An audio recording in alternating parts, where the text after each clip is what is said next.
And we'll start season 2 off with a bang!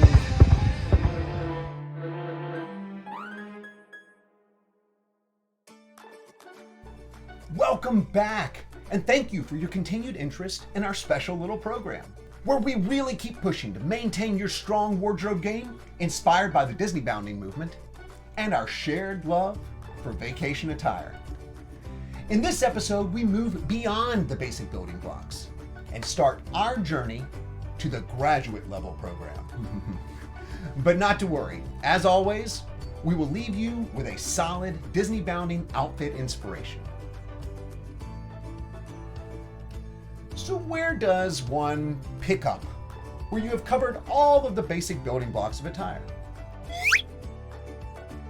Well, naturally, it's with a component of attire that is arguably optional, but in function, very likely to be part of your routine every time you leave the house. I am, of course, talking about wardrobe accessories. That's right, whether you admit it or not, you typically throw on an accessory or two before you consider yourself fully dressed or ready for the day.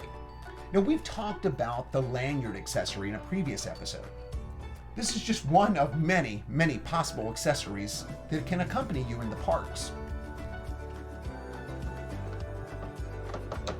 Obviously, the accessories topic could potentially be so huge that it warrants several episodes. But we're going to move through some items in a speed round montage of sorts before we get to our accessory du jour. Watches, smart watches, Mickey watches, Mickey smartwatches, fancy watches, could all lend a hand in really selling your character inspiration.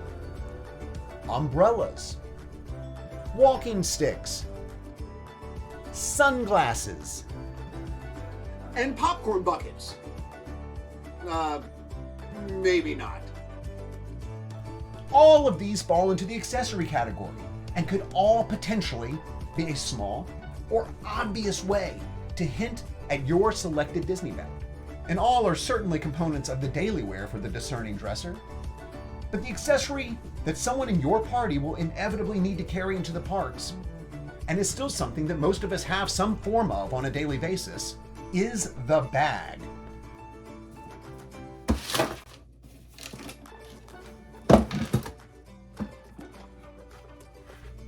You may carry a briefcase, a laptop bag, a messenger bag, a backpack, a diaper bag, a camera bag. Maybe it's something really cool that I don't even know about. But no matter what you do on a daily basis, chances are that on some days you need a bag, some sort of way to carry your stuff. And now's the right time to check in with our officially unaware celebrity spokesman, Mr. John Stamos, back for Series 2, to see if he concurs with our assessment that the bag is a likely accessory for both daily use and vacation inspiration. John, it's great to have you back with us on Series 2 Beyond the Basics. Have you started to get recognized for your appearances on the channel? Yeah. Is that weird? No, but shocking. So in your opinion, is the park bag a great accessory to highlight in this episode? Yes, and you know, it's good to sort of illuminate some of this. Wonderful! And finally, is Travel Dress Code your absolute favorite channel on YouTube? It's... Thank you, John Stamos, for that ringing endorsement. Well, let's get back to the show. In the parks, those years during which you travel with a stroller-bound child, you may be able to get away with touring the parks without a bag. And with Disney's loosely enforced no wagon policy, you may be able to haul everything you ever intended. But if you're traveling without the stroller, someone in your travel party inevitably needs to carry a bag. This is advice. Bring a bag to the parks. A bag that contains at least the following items: ponchos or umbrellas, hand sanitizer and sanitizing wipes, a first aid kit containing moleskin or other foot care items, band-aids and ointment, any medication that you require during the day, stain prevention wipes, extra phone batteries, facial tissues. Some optional items include snacks, chapstick, sunscreen, camera accessories, and pretty soon, the autograph book and Sharpie. Yeah! And as the day wears on, you will start to fill that bag with souvenirs or layers of clothing that you pull off in the heat. So you see that the bag could load up pretty quickly on those necessary and optional items, resulting in a pretty noticeable bag that you're lugging around the park. So why not take this inevitable reality and have some fun with it by incorporating the bag into your outfit inspiration? Obviously, there's some characters that carry a bag, and you can copy that directly if you're so inclined. It is certainly the most straightforward way to go about this project. But the bag can be a pretty versatile item when it comes to your Disneybounding game. And, ideally, you will be able to use a bag you already own to bring that added component to your character inspiration. So what can the bag represent for your chosen character?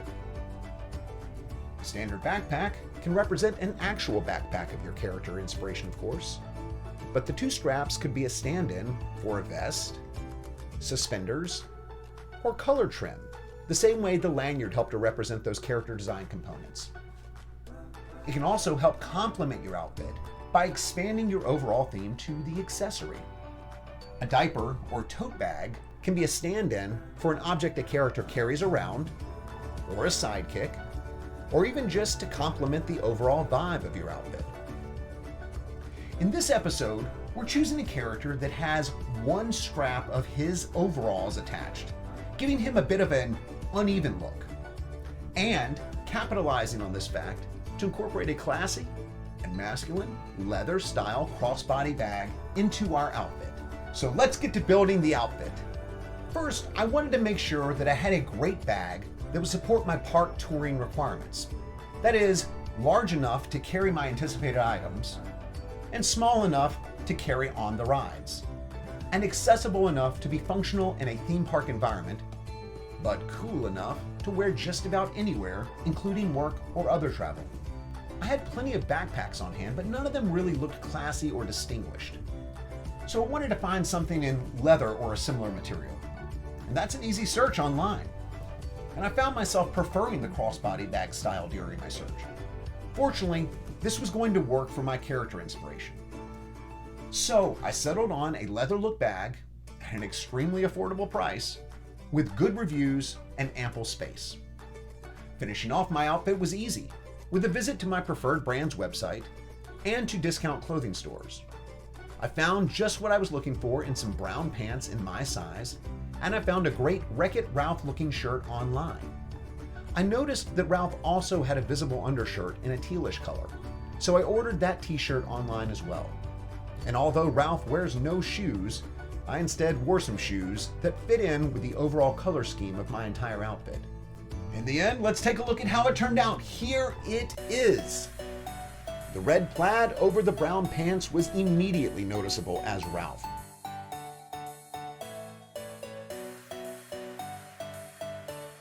But the teal undershirt really sold the outfit. The crossbody bag placement mimicked Ralph's unbalanced overall look,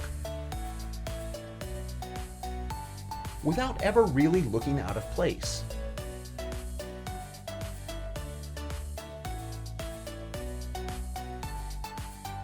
In fact, the entire outfit, including the bag, could stand alone in nearly any environment.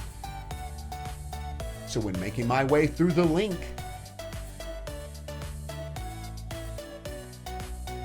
or journeying out to break the internet,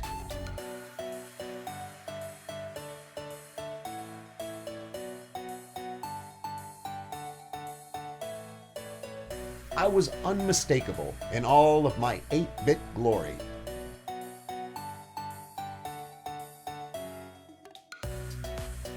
And what's more, now I had a stylish bag that I could use for other Disneybounds, or just to carry anything that I may need on any occasion.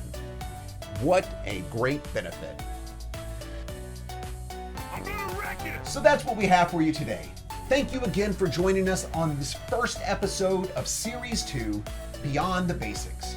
Make sure you like and subscribe so you can keep up with all the great Disneybounding ideas that we cover here. And If you're in the planning phase for a Disney vacation, contact our sponsor at Dapper Travels, a veteran-owned travel agency specializing in Disney vacations, and they know how to travel in style. Be the first to comment on where this image was taken in the parks and get a shout out in our next episode. And if you really want to up your Disneybounding game, check out our basic building block series for lots of ideas, outfits, and fun. Thank you again for joining us on Travel Dress Code, where we work to make you the beautiful people in the brochure.